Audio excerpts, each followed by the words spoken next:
Okie dokie, so today's job, just the befores, we've got a cafe renovation that need to get all of this cleaned up and disposed of, and there's about a dozen small jobs.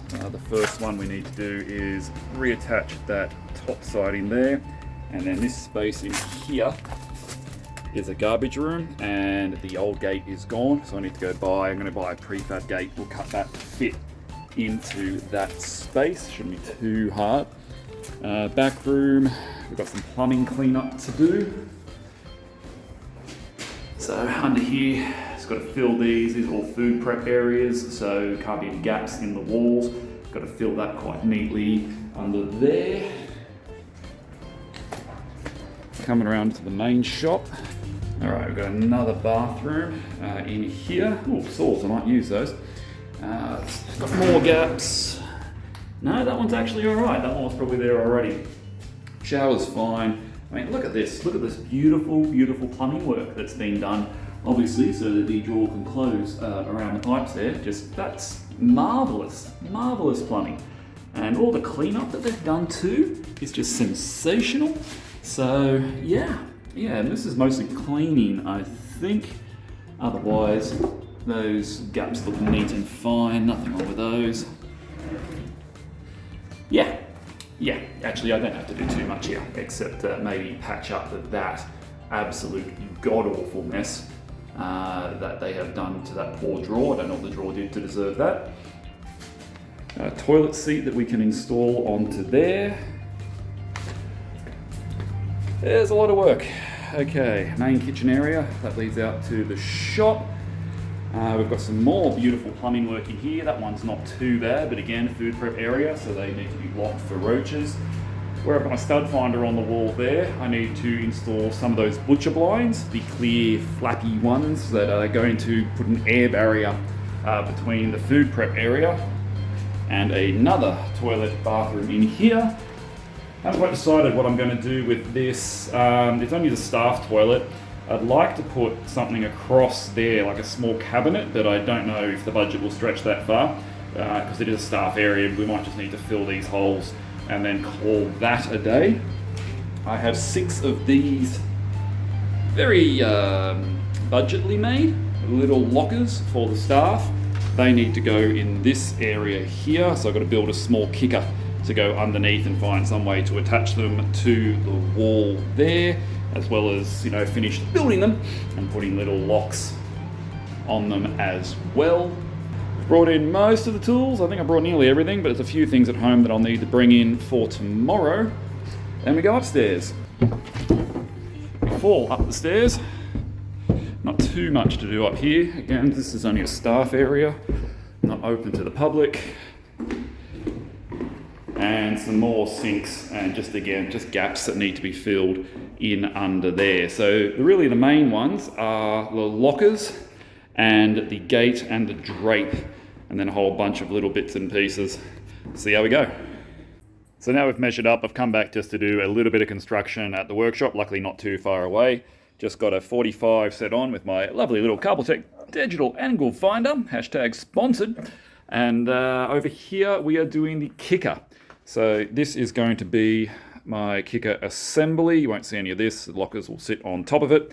And that was why we had the 45 up. This will be underneath anyway, but that's reasonable. I will take that as a nice little melamine miter joint. Obviously everything here is oversized because I'll cut it down to fit. And this isn't going to be 90. There's a slope on the floor. So by making the kicker front higher than this doesn't have to be terribly pretty, because I can put shims underneath to level it and then cut the face pieces to look much nicer.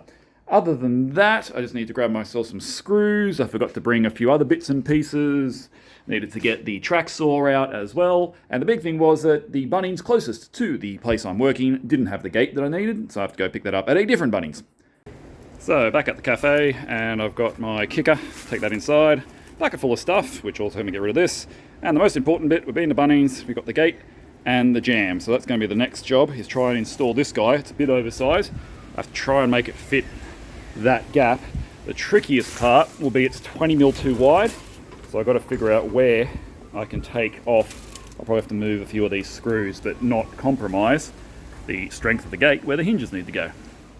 Right, first things first, I hate working in mess, so I've quickly come in and cleaned all of this up. We've got the old piece of timber off here, so I have to get my door jamb, only doing the one door jamb on there first, and then we'll cut the gate to size.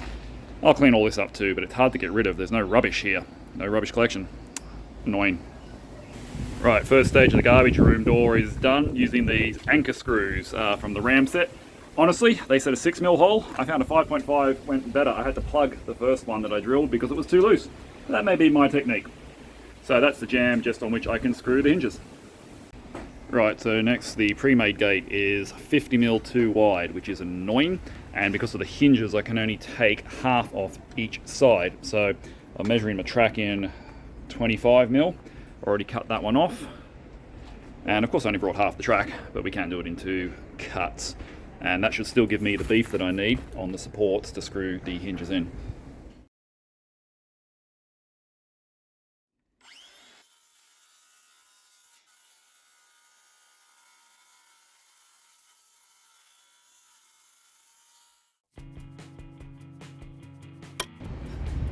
So my gate's fitted.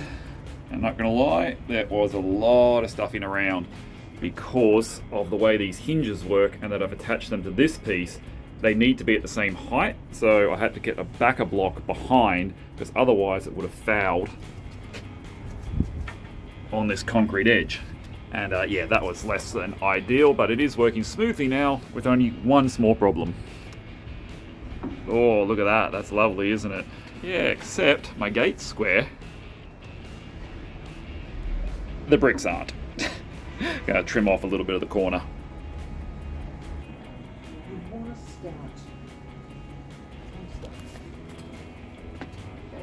So the gate is finally all done. Got the latch, just went straight into the concrete there. That was the easiest part of the whole thing. Only added extra was to fill the packer into this space to make it work properly. And we have a functioning gate. And a clean bin room, minus my junk.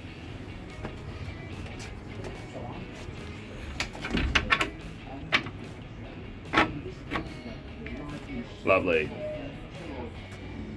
Righty, so as these are food prep areas, they can't have any gaps in the walls. So the next job the gate is done is to gap fill a lot of these things, and then I'll come and clean it off and pretty it up with a bit of silicone.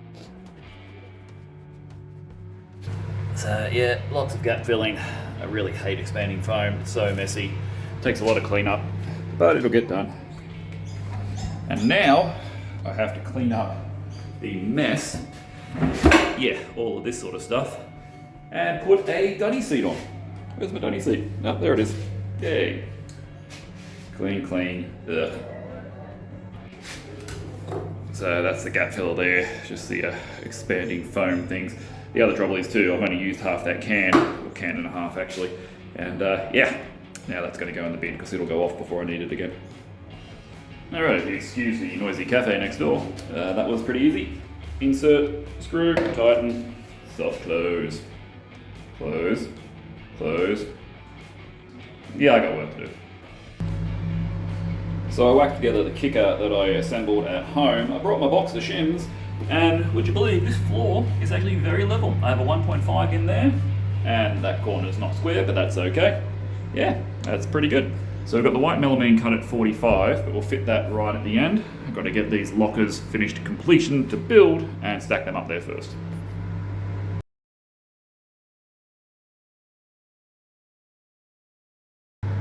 Yeah, that permanent exhaust fan on with the lights gets a little bit annoying.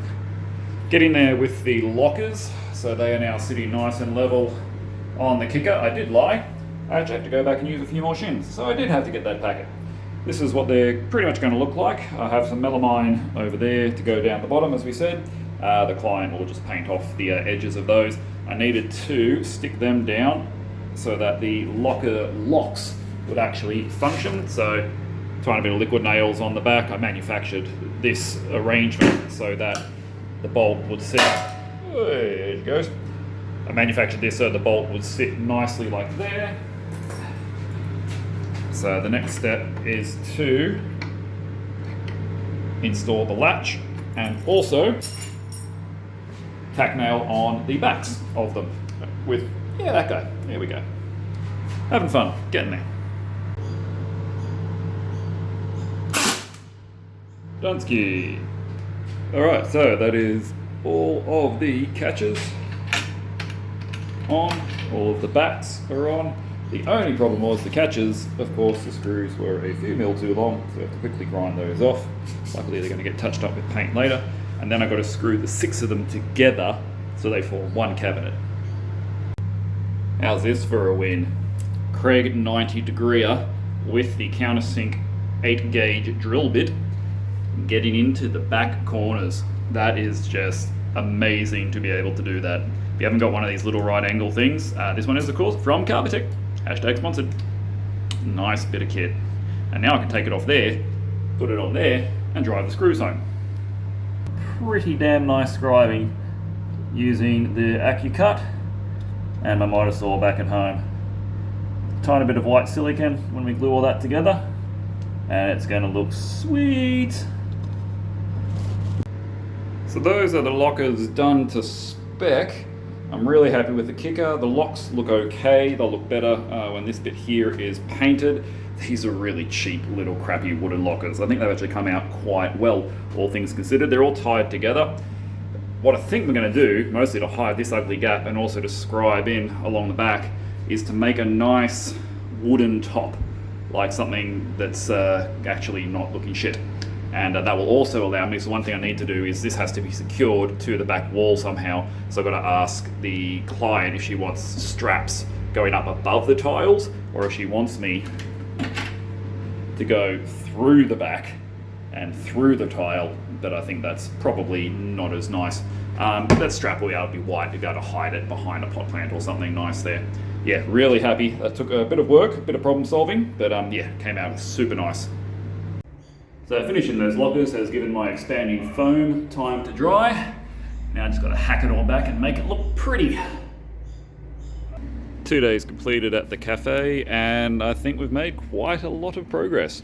This was a mess, and it has all been cleaned up, at least until the next heavy wind, when we get more of that blowing down. However, all this has been cleaned up too, and better than that, we've reattached this piece of fascia, and we have custom fit a lovely pre-made Merbu gate, not without some hassles. Got our little lock on here, so they'll be able to lock it up if they really, really wish. They're all leaves. It's a reasonable sized garbage room. However, that's not my problem. It's all been packed away.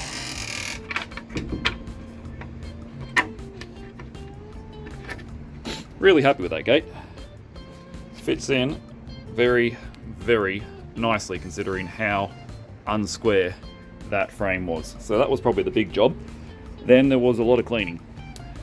So this back area, which will be a kitchen, if you want to know how much gear it takes, that's how much gear it takes to do all this sort of work. Oh, dear me, now I've got to lug that all back to the car. This room has been briefly cleaned. Under here, we have done our gap filling. Round's the main building. All of this has been cleaned and swept to a degree. Obviously, there's still a lot of work to go on here. We're not getting a deep clean sort of thing, but I got rid of most of the crap. We installed a toilet seat. We cleaned up all of, or most of, the sawdust left by the horrendous plumbing installation job, just to try to make this place look a little bit more presentable. Like, I hate working in mess, and the next tradie who comes in here will thank me. This has all been cleaned up as well. Don't mind the exhaust fan. Dusted is the main part of the shop. It's really weird. There's actually no connection between what will be the servery area, the front half of the shop, and the preparation area, the back half of the shop. However, we got that all done too. More gap filling under there. And the second main job was constructing these lockers. As I said, I really want to get a nice piece of timber and put it on top there, put it in against, scribe it against the wall, and find a way to attach. That is pretty solid. It's not shaken too much, but just for safety, we do want to anchor it to the back there. And then some more gap filling and more cleaning in this dunny. So filling up all of the holes there too. I think it's the first time I put my face on camera for this little DIY walk around handyman vloggy type build. Strange old video, but hey, hopefully you found it a bit interesting and maybe picked up a tip or two. Number one is, guys, clean up after yourself. I hate mess, and I walked in here and every trait in his dog had left it looking like an absolute pigsty, and it didn't take that long, honestly, to get rid of all of the crap. It just makes it such a nicer, more organised and better working environment. Clean as you go. Old Macca's trick, that one. Thanks for Fixit Fingers. Catch you on the next one.